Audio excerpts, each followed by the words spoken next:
За мен е чест, уважаеми зрители в зала Възраждане и тези, които сте в онлайн пространството на живо и онези, които ще гледат и по-късно на запис срещата ни с големия Никола Рахнев, така наречен будител на десетилетието и човекът, който стои зад каузата Гората БГ и тези 5 милиона дръвчета, за които ще разкажем сега и за пътят към това нещо, което се е случило и се случва и в тези дни, и да започнем разговора от тук. Здравей, Никола! Здравейте! Повода, по който си позволяваме екипът на Здравей и здраве да стигнем до тебе, е, че фестивалите Здравей и здраве са без аналог. И като си помисля, ти си другия човек, който правиш в България нещо без аналог. Ще кажа защо. Защото фестивалите Здравей и здраве ги има вече в 30 града и хората се самоорганизират. В тях няма финансов ресурс, не са по проекти, не ги финансират общини, държавата или пък фирми. Просто са в името на здравето, психическото, физическото, менталното, в името на природата и на връзката ни с нея и на хармонията да живеем като едно цяло, защото ние сме едно цяло с природата. А Никола Рахнев, освен че е будител на десетилетието, извършва една огромна доброволческа дейност. Колко години? 14. Когато говорим за гората БГ. Да. И тъй като темата изцяло тази година на всички фестивали, които ще се случат на територията на страната, дори в 2 села, е каквото посееш, това ще пожънеш. И Габрово, а ти си от Габрово, нека да кажем това, че ти си роден от Габрово, нищо, че не живееш тук в момента. Винаги започва фестивалната година, може би защото габровци имат много високо КПД, или пък може би защото Габрово е в центъра на България, а може би защото наистина Габрово е град на първите и хората обичат да са първи. Започва и решихме, че ти трябва да си човека, който да дадеш старт на тази идея, каквото посееш, това ще пожънеш. И искрено съжалявам, че не си с нас в зала Възраждане, където на живо има стотици хора, онлайн ще не гледат още повече, не само на сега, когато се излъчваме на живо, но и после на записа. И да ни разкажеш за гората БГ, да ни разкажеш за пътя на доброволеца, как се прави това, как е възможно 5 милиона дръвчета. Много въпроси зададох, както винаги. Да, по същото време, по което хората ме гледат, здравейте и се намират при вас в залата, ние тичаме някъде между Търговище и Шумен. Тъй като на точно тази дата имаме 2 доброволчески събития, подаряваме 20 000 дръвчета в Шумен на хиляди желаящи и 16 500 дръвчета в Търговище на хиляди желаящи. Нашата кауза наистина се движи само от доброволци. Самия аз съм доброволец вече доста години. Може би в думата доброволец се крият тайните и то е, че трябва в нас да носим добро и да имаме воля да действаме и да направим нещо смислено. Какво е Гората БГ? Гората БГ започна като една идея. Те всички идеи се раждат по един и същи начин. Всички мечти, бих казал, защото за мен мечта е по-хубава и по-силна дума. Всички мечти се раждат първо в сърцата, после в главите и някак си започват да се случват, да заживяват свой живот. И когато Пенчо Семовски, както сме си говорили, има труд, любов и постоянство, нещата винаги се случват. Когато сме безкорисни, искаме да направим нещо чисто, както вие правите тези фестивали и всъщност, доколкото разбирам, стотици хора в десетки градове ги правят чисто, безкорисно, човешки нещата които дори не се познават. Така и при нас. Те и при нас не се познават. Някои се запознаха, между другото, родиха им се деца при нас в инициативата на хора, които се срещнаха на наши събития. А други създадоха се много приятелства за цял живот, много взаимопомощ, много партньорство, много неща. Но връщаме се малко назад и няма много да се бавим, защото е много мудно за хората, но 2011 се роди идеята, декември месец. 2013 беше първото засаждане. Когато се роди идеята 2011, си мислих, че ще засадим една гора, като аз си представях, че ще е няколко стотин дръвчета. На първото засаждане пролетта на 2013, 13 април, засадихме няколко хиляди дръвчета и тогава аз разбрах, че това ще е любов за цял живот. Защото беше прекрасно. Млади, стари, хора, деца, енергия, засаждат, радват се, виждат смисъл в това, което правят. И то беше много естествено тялото мозъка да отдели допамин, серотонин и цялото ти същност да каже трябва още, може още.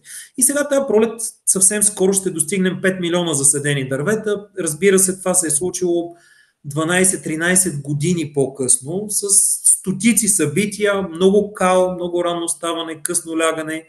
И по пътя, ние може и за пътя да си говорим, защото то може би не само целта е важна, а пътя, който извървяваме и това, което научаваме, това, което се променя в нас, това, което ставаме ние самите, уменията, които придобиваме, приятелствата, взаимоотношенията, които изграждаме, за да можем да се доближаваме до целите си, може би те са много по-важни по този път. Но това, което исках да кажа е, че по пътя много други каузи се случиха. Хиляди неща, буквално, нали, всякакви дребни, малки неща, до стотиците тонове храна, до помощта за хиляди хора, до тировете, които пращахме в други държави, до тоновете диня и мед, с които сме помагали на производители, примерно и на хора, които се нуждаят и всякакви такива неща. Добре, но когато говорим за пътя, кое е това, което ти дава сила да се изправиш в този път, защото аз съм наясно, че ти си много волеви човек.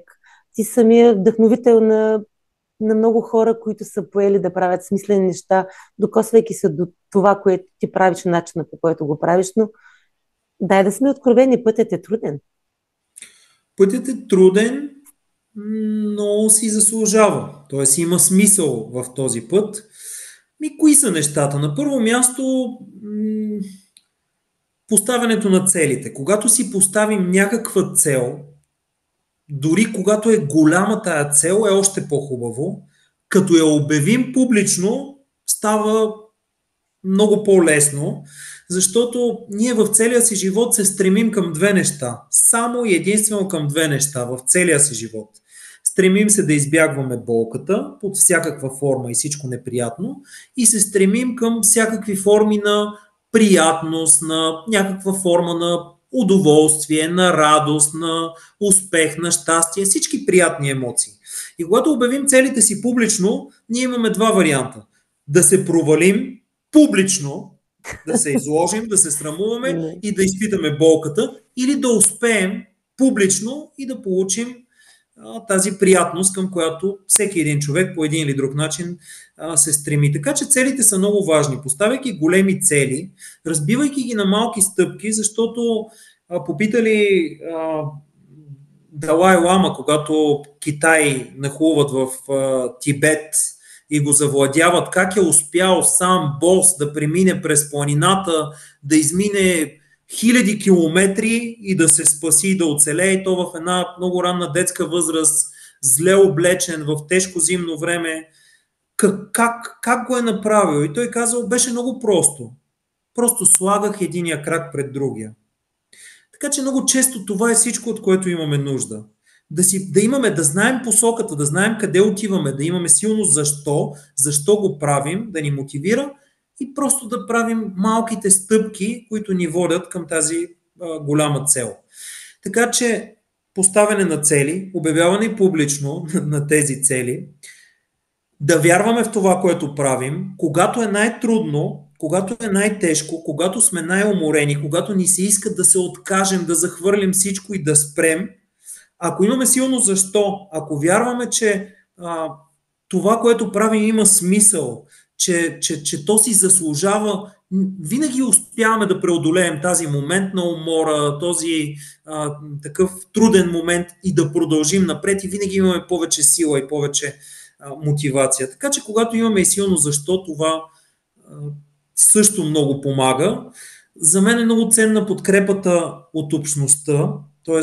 аз не се притеснявам и не се страхувам и не се срамувам да бъда открит, да бъда уязвим, да покажа човешкото си лице и слабост, и когато ми е наистина много трудно и когато ми дойде много повече, мога да си позволя да влеза във Фейсбук, в групата Гората БГ и да се оплача, да кажа, че ми е трудно, че наистина е много трудно. И тогава хиляди хора, познати и непознати, да кажат: продължава, има смисъл, да получиш някаква подкрепа, да ти дадат някой практически съвет или просто да кажат нещо хубаво, което да ти помогне.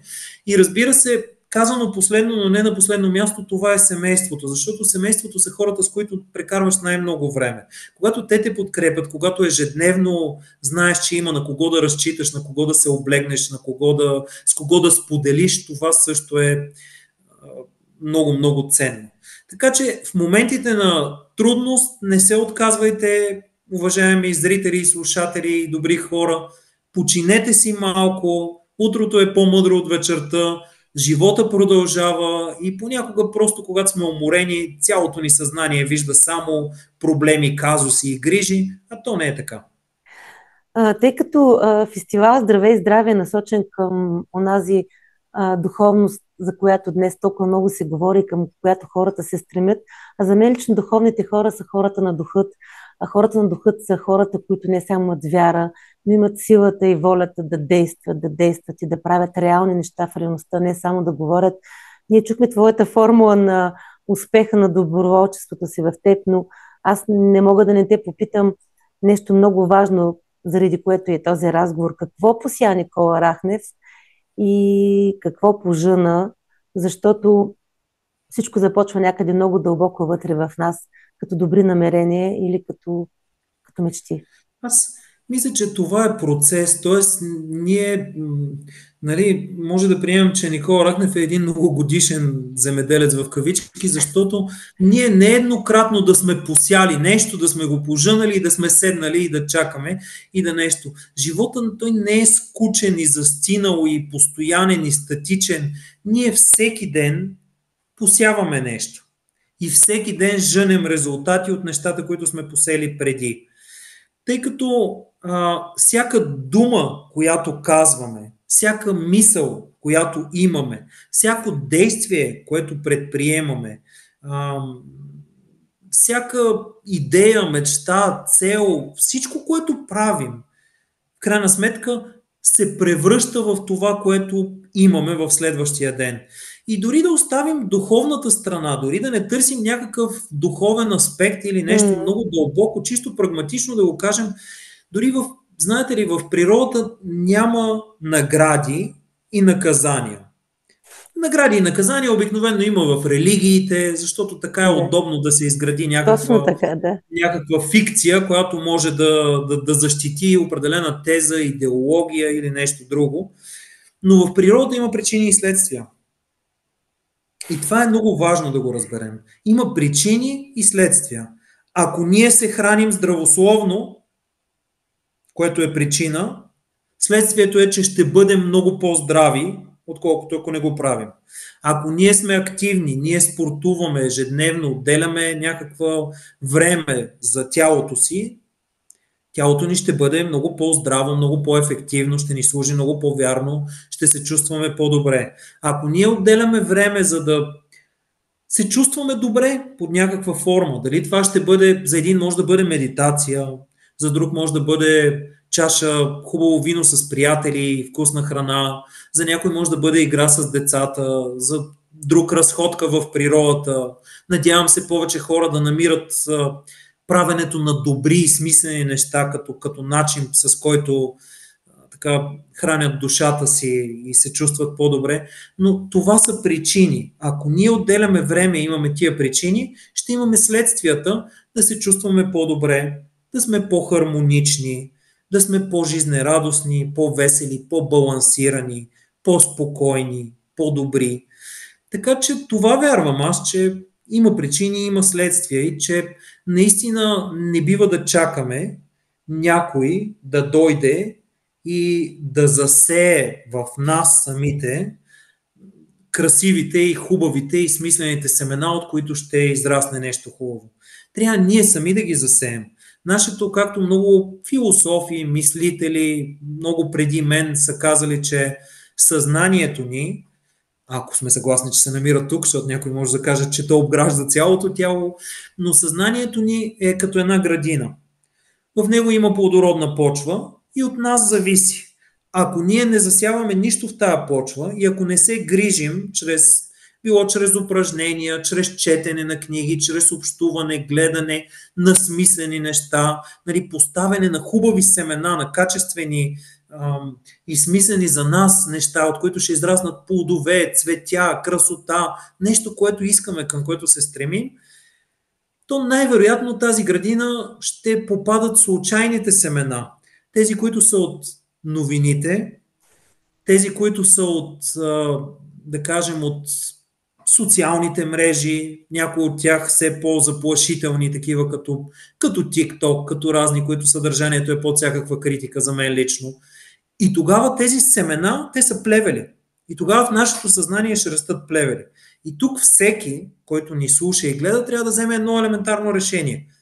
Ако той има основно тази градина, ако от тази градина зависи с какво ще се храни, как ще се чувства, дали ще бъде красиво, дали ще бъде буренясало, какво избира, какъв е неговия избор. Дали иска да има плевели или иска да има полезни и красиви растения. От нас зависи. Не мога да не ти задам и още един въпрос.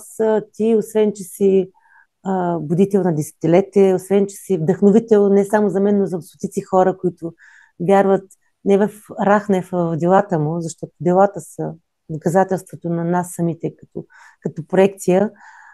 Кажи ми, ти все пак си бизнесмен.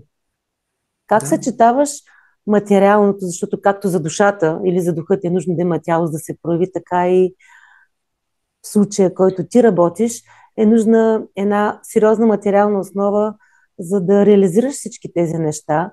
И каква е тук формулата и пресечната линия на реалността, за да сбъднеш всичко това, което правиш?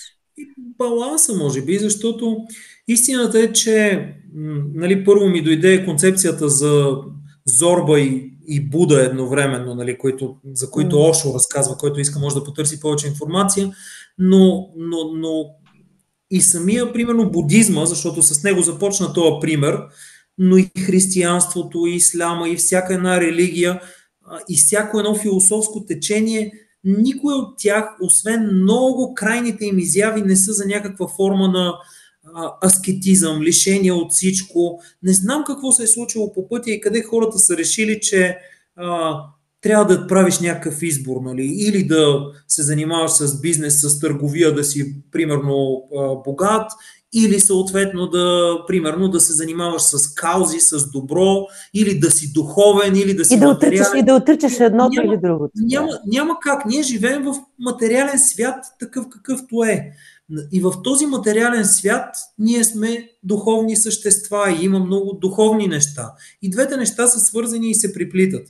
И всъщност никой никъде не е казвал, че парите са корена на всяко зло. Обикновено интерпретирано по този начин и така чувано, всъщност е казано, че липсата на пари или привързаността към парите са корена на всяко зло. Аз гледам на успеха във всяка една форма като нещо хубаво, като възможност да изразим себе си. И когато човек има пари, е много по-лесно. Защото парите са един инструмент. Парите са, да кажем, един нож. С този нож можем да нахраним хиляди хора, защото можем да нарежем хранителните продукти, да ги сготвим, да улесним нещата и всички да ядем и всички да бъдем щастливи и да си помагаме. Разбира се, попаднал в лоши ръце, един нож може да бъде използван и за някакво криминално действие. Така че в тази връзка така и с парите и с богатството. Те просто увеличават това, което човек носи в себе си. Когато имаш възможността, ще го кажа много практично, ако нямах пари, каузата Гората БГ нямаше да съществува. И причината е, че кой ще е този, който ще може 12, 15, 18 часа всеки ден през сезона това са 5-6 месеца, да остави всичко останало и да ходи само по разсадниците, да засажда дървета, да обикаля 45 града. Кой ще му храни семейството и как ще се случи? А истината е, че винаги, когато има някакви финансови необходимости, свързани с закупуване на дървета, с транспорти или с нещо, няма нищо по-лесно от това, когато аз имам парите, да извадя една част от тях и да ги дам и да направим нещо смислено. Така че и това са различни форми на успеха. Бих завършил така, че тъй като все пак гората БГ е в основата, въпреки многото неща, които правим, в основата все пак са засаждането на дървета, бих дал една аналогия с дърветата. Разбира се, дърветата трябва да имат стабилни корени, за да устоят на всички бури, трябва да имат здраво стъбло, за да могат да развият големи клони и да станат красиви и да свършат това, за което са тук на тази земя. Но аз не съм видял нито едно дърво, което да се ограничава колко да расте. Тоест да си каже, не, стига ми толкова, аз повече не искам да раста. Не, достатъчно ми имам тук, пуснал съм 5 клона, достигнал съм до това. Не, това нагоре ще са много отговорности, няма нужда да поемаме този риск, аз не искам да се занимавам с това. Но ние хората си поставяме ограничения. Така че съвета ми към всички е, не се ограничавайте. Ако можете да успеете в повече области, успейте в повече области. Всъщност живота, Вселената, ако сте вярващи Бог, в който вярвате, който и да е Той, аз си мисля, че и съм убеден, някакси вътрешно, интуитивно го знам, че целият този живот иска да разгърнете пълния си потенциал, да направите най-доброто, на което сте способни във всяка една област и във всеки един аспект, защото живота от вас иска това, от нас иска това. Вселената и живота иска да изживее себе си чрез нашите преживявания и чрез всичко, което правим. Така че хубаво е да си успешен, да имаш възможности да се занимаваш и с бизнес, с това да помагаш повече, да помагаш на хората, да движиш каузи и да такива. Дори е много лесно да си изключително морален, колкото по-богат ставаш. Поне за мен е лесно. Защото, знаете ли, аз съм си мислил така преди, спирали са ме, примерно преди 15-20 години, бил съм на заплата някъде и някой спирате някой пътен полицай, трябва да решиш дали нещо да дадеш или да имаш 3-4 пъти по-голяма глоба. Без значение какво съм избирал, аз това не е важно, но ако един човек трябва да нахрани семейството си и да избере дали семейството му да гладува, т.е. дали да даде 50 или 500 лева и децата му да гладуват, той няма много голям избор. Когато обаче достигнеш едно ниво, ти ставаш и малко по-независим. Можеш да защиташ принципите си, морала си. Ако имаш някакви идеи, които са хубави и смислени, каузи или нещо друго, което никой не иска да подкрепи, можеш да си ги подкрепиш сам и да ги направиш сам. И това е прекрасно. Така че това е. Успехът е за мен е нещо лесно във всяка една област. Всичко е лесно преди да стане трудно. Единственото, което е необходимо е да променим системата си от убеждения. Нашите убеждения са нашите ограничения или нашите предпоставки за успех. Нищо друго няма значение. Освен вдъхновител си, изключително дълбок във всичко това, което споделяш. Просто наистина си твърде мъдър, но аз ще ти задам един научен въпрос. А въпросът е за семейството ти. Ти 2 пъти спомена семейството ти. Mm-hmm. И искам да те попитам, като баща на 3 деца и като един сериозен мъж глава на семейството, как съчетаваш мисията Гората БГ, бизнеса, който е всъщност нещо доста, как да кажа, сложно и вземащо цялото ти време понякога, когато особено има проблеми, защото там повече има проблеми, колкото решения всеки ден. Къде е семейството? Как успяваш? Сега жена ми в момента ги прибира от училище, ние записваме малко следобедно време. Първо, никога не се вземам на сериозно. Тоест ти казваш като сериозен глава на семейството. Аз, може би като повечето хора, аз още съм онова 15, 16, 17, 18 годишно дете, просто обаче имам малко повече опит, да речем, и малко повече отговорности. Да, така е. Но не се вземам много на сериозно. Истината е, че съм избирал, когато съм избирал жена ми някакси, или съм оцелил късмет, да го кажа така, и тя много ми помага. Тоест, грижата за децата минава предимно през нея. Иначе би било трудно. Децата искат своето време и внимание. важно е да кажа, че често пъти ги лишавам от себе си и лишавам себе си от тях. Надявам се във времето, през годините, никога няма да се върнат тези ранни детски години, това пропуснато време, тези много пътувания, градове, гори, засаждания, разсадници, као, прибирам се, те спят, аз ставам, излизам, те не са станали и всички тия останали неща. Но пък, в крайна сметка, децата ни винаги ще следват нашия пример, а не нашите съвети. И аз Така е, винаги да. съм вярвал, откакто съм го разбрал поне, че няма никакъв смисъл да възпитаваме много децата си и да се опитваме да променяме децата си, защото те така или иначе ще приличат на нас.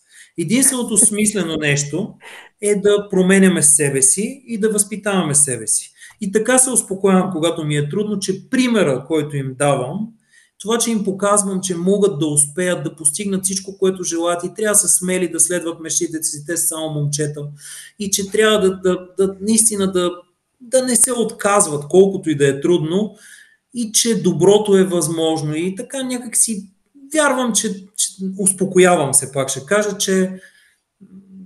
че така ще израснат и те и че ще имат своето време, своите възможности, своите каузи, своите битки и своите неща. А иначе балансът е възможен и е невъзможен едновременно.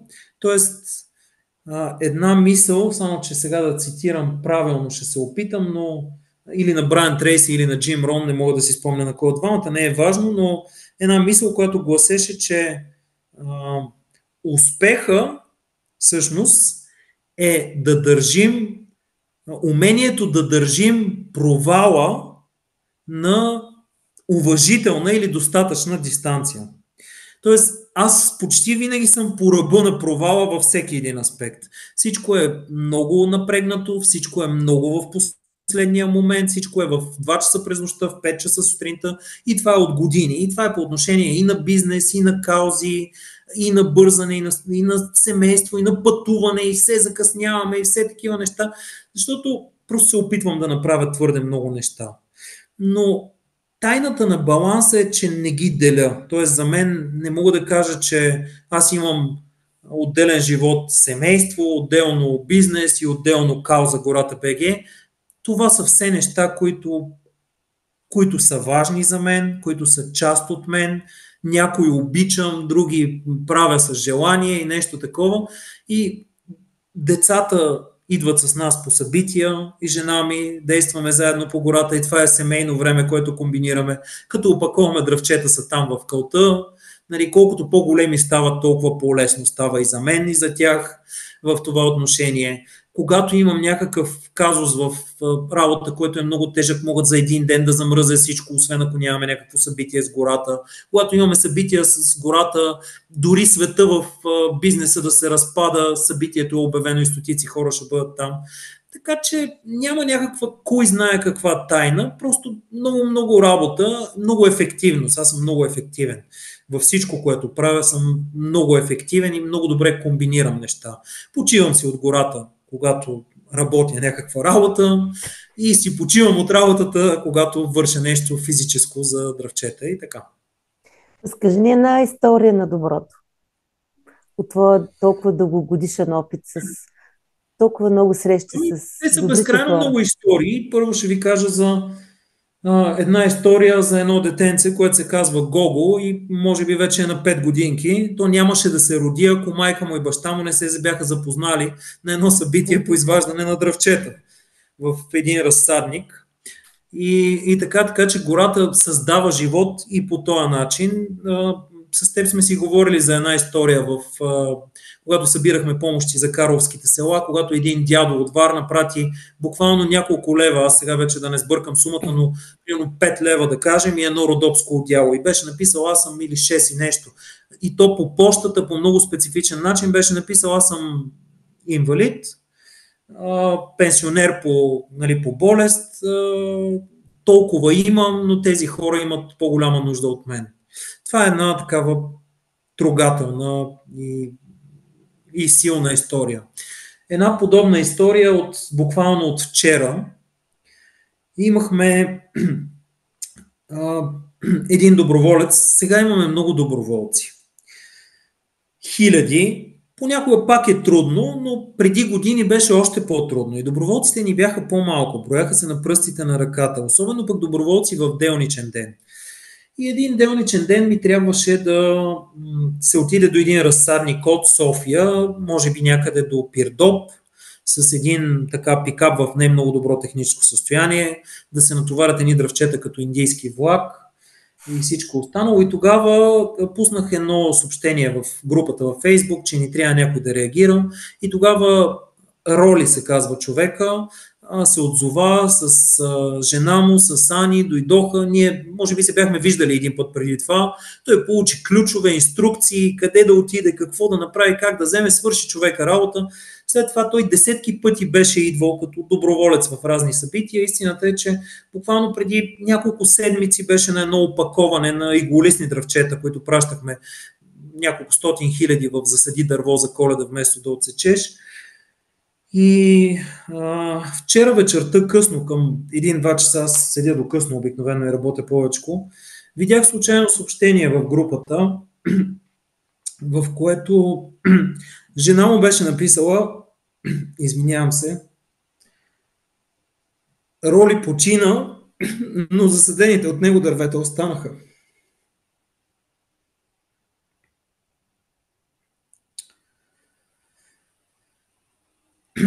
Ето това е една история, такава каквато се случи онзи ден. Много хора, които са направили нещо добро, които като него, които са засадили дървета. Имахме подобна история за един човек, който е имал проблеми с зависимости от Бургас. Една дама ми писа колко значимо е нашето дело и как този човек е бил зависим и тя е била негов терапевт, съвсем друг човек, разбира се, и как го е лекувала. Единственото смислено нещо, което за 2-3 години този човек е успял да се почувства горд и така и решителен и силен, е било засаждането на едно дърво, което ние изпратихме.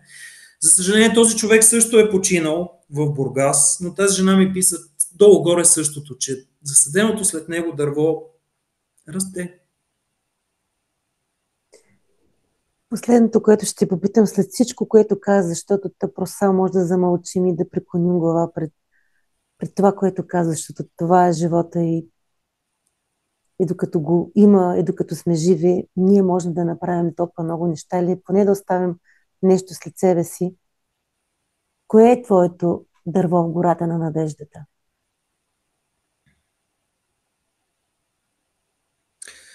Това е един въпрос с метафора. Да, вдъхновението, което десетки хиляди хора са получили. Защото всъщност хората, когато изобщо не е важно това, че ще засадим 5 милиона дървета. От тия 5 милиона дървета ще оцелее 1 милион. Това природата засажда достатъчно. Има и други. 1 милион е нищо на фона на планетата Земя и на изсичането и на всичко останало. Но всъщност десетки хиляди хора, бих казал стотици хиляди за тези 10 години и десетки хиляди деца, всъщност нещо ги е докоснало тук в сърцето. Някои от тях са почувствали радостта, че могат да засадят дърво. Други са се почувствали част от общност. Трети са осъзнали, че от тях зависи нещо, че имат силата да създават живот, че имат силата да променят света. Някои са си казали, ама виж, ние десетки хиляди хора се обединяваме и създаваме нещо заедно. Ние можем. Други са повярвали в доброто. Имаме много такива примери и много хора, които са връщали точно тази обратна връзка, които са създали каузи, защото са видяли, че щом ние можем. И то е така, щом аз мога, щом много други хора могат, всеки може. И така някак си за мен това е най-важното, това, което сме посяли или засадили, или без значение какво ще използваме в сърцата, в душите и в умовете на хората. Това е.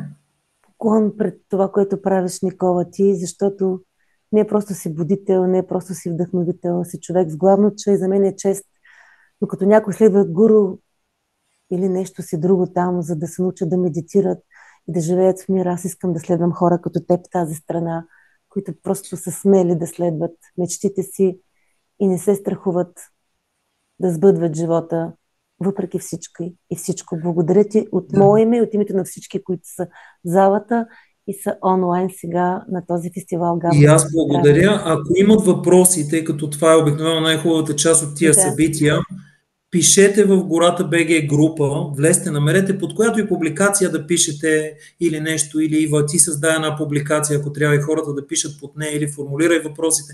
Ще се радвам да отговоря на всички тях, просто не мога да го направя в момента.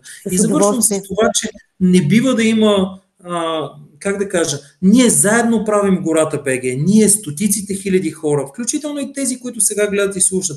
Няма нищо специално в мен и това е много важно да се знае. По-важното е да знаете, че съм обикновен човек от обикновен панелен блок, от обикновения град Габрово, живял един обикновен човек и един обикновен живот, извинявайте, имал дефицити като малък, като повечето деца, които сме израснали 80-90 години, защото не само липсата физическата на някакви стоки, ами, как да кажа, липсата на изразена, ще го кажа така, любов и някаква топлина от нашите родители. Просто общественият строй беше такъв, малко по-студени, малко по-сурови, малко по-твърди, както са ги научили. И ето тези дефицити рефлектират в търсене на някакви каузи, одобрения и нещо. Но извън тази шега, щом аз мога, вие можете. Няма нищо, което да може да ви спре. Ако поискате нещо с цялото си сърце, ако вярвате, че има смисъл, ако преодолеете единствено вътрешните си ограничения, които са вашата система от убеждения и вярвания, те не са истини. Те са просто нещо, което си мислите, че е истина, ама то не е. И ако предприемете действие, дори и най-малкото. Завършваме с това. Направете една крачка към това, което мечтаете, то и пътя ще се появи. Благодаря ти от И аз цялото си благодаря. сърце.